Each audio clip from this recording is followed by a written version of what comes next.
invited to ICE. So you are the first tier 1 user they will see.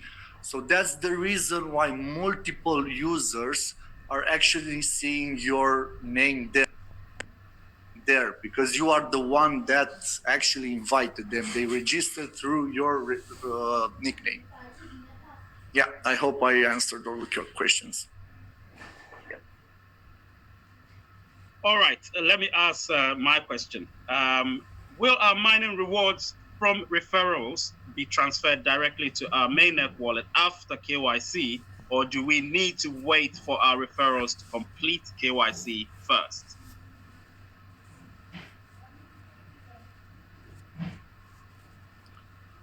So,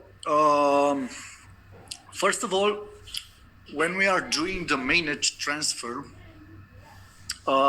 there will be, once you do the KYC, only the available coins will be transferred to the mainnet.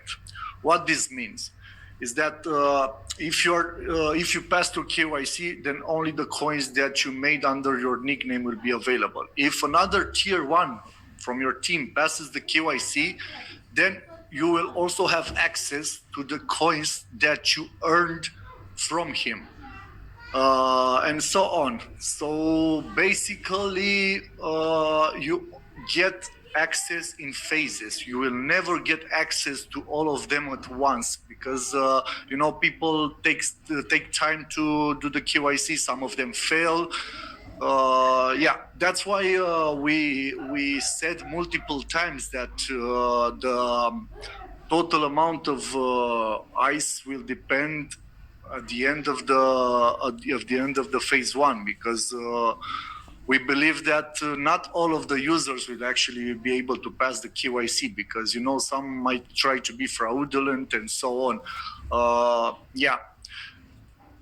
Also, as you guys noticed, we did an announcement, like I think 1 week ago, regarding both accounts on the platform.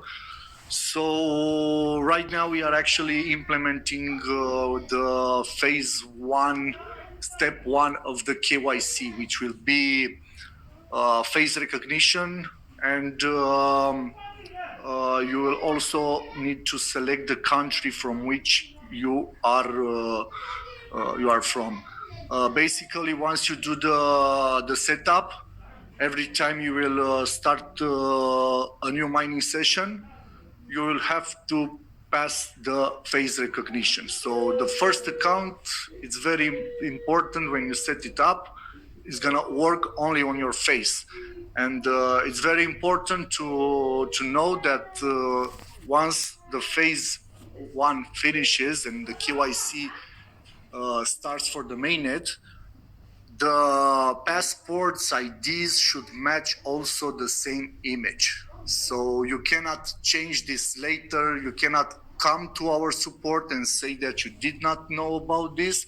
There will be notifications inside the app. There will be a pop-up saying that once you submit, you cannot change it back, because this is what one unique user should mean.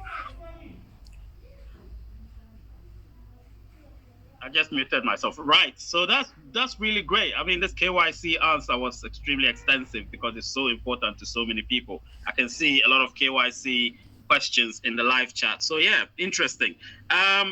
Vindicated Chidi, you're up.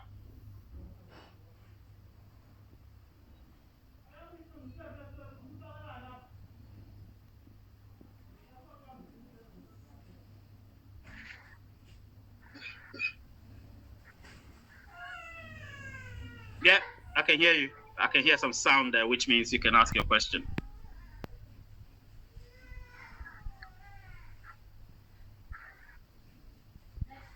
Yeah. Vindicated Chidi? Yeah. Thank you very much, Mr. Ray. Thank you, Mr. Zeus. This particular question is very, very important because I believe. Can you hear me? Okay. Okay. Thank you very much. This particular question is very, very important because mostly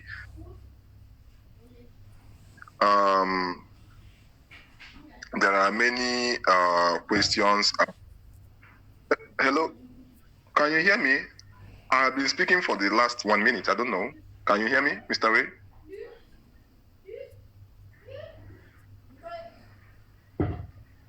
Hello, Mr. Ray.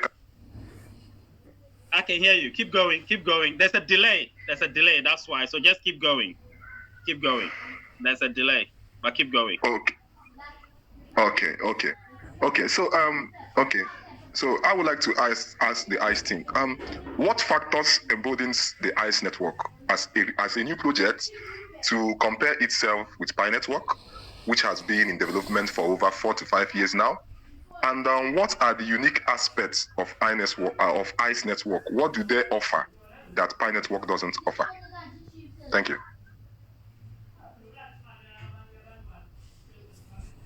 So, first of all, there were some community members that there are some community members that are thinking we have something against Pi Network. We actually don't have anything against them because honestly, as the founder, they were the first ones that brought this tap to mind thing to the world. And we also got inspired from this. Of course, we did a lot of changes to this simple tap to mine in order to keep the users engaged. We added also the slashing mechanism and so on. But what we are trying to accomplish here is different than what Pi Network did in the last 4 years. This year we will be releasing our first app that will be the first puzzle of the ICE ecosystem, and early next year we will also start the beta testing for the mainnet. So we believe that our team is well prepared compared to what Pi Network did in 4 years. So basically, we are sure about what we will do, and by the end of the phase 1, which is going to happen in October next year, the ICE coin will have not one, but multiple utilities. The testnet will also be released pretty soon, so the community will also be able to start developing the apps. So by the time we are finishing the phase 1, there is going to be also community the apps. So yeah, I think these are the differences between us and Pi Network. We don't like to lose time, so we are here to release things gradually to bring to the community new things. Yeah, that's really interesting. I'm actually really happy about the answer that you gave, quite extensive as well. I mean, we know there are some questions that will require extensive answers because that's just the way they are. Jatin, you're next. Can you ask your question, please? Yes. So my next question comes from one of my team members. He had mined for 2 weeks and he did not receive any day off. Whereas another member from his team member had mined for just 8 days and he had got both streaks and days off. So could you please explain why this discrepancy was there? Was it just a glitch, or is there something which is involved with staking? Could you please elaborate about that? So one of the features that is unique to the ICE project is the slashing feature, which you cannot find it in Pi Network or other similar tap to mine projects. So in order to get a day off, your 24-hour session does not need to expire. So that's why we added the possibility to extend a session before the 24 hours, which is available after 12 hours since your last session start.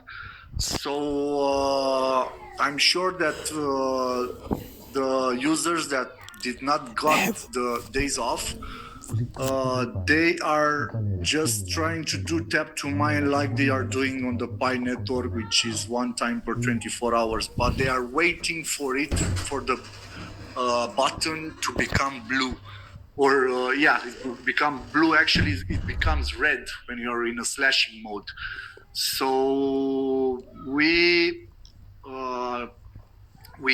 recommend the users to try extending their mining sessions and more frequently, and don't wait for the 24 hours to finish. And that way they will receive also the days off.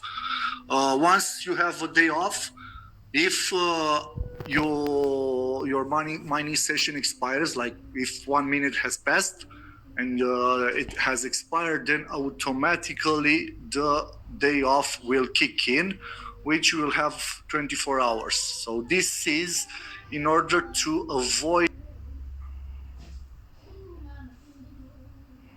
getting into the slashing, because slashing loses your coins. And for the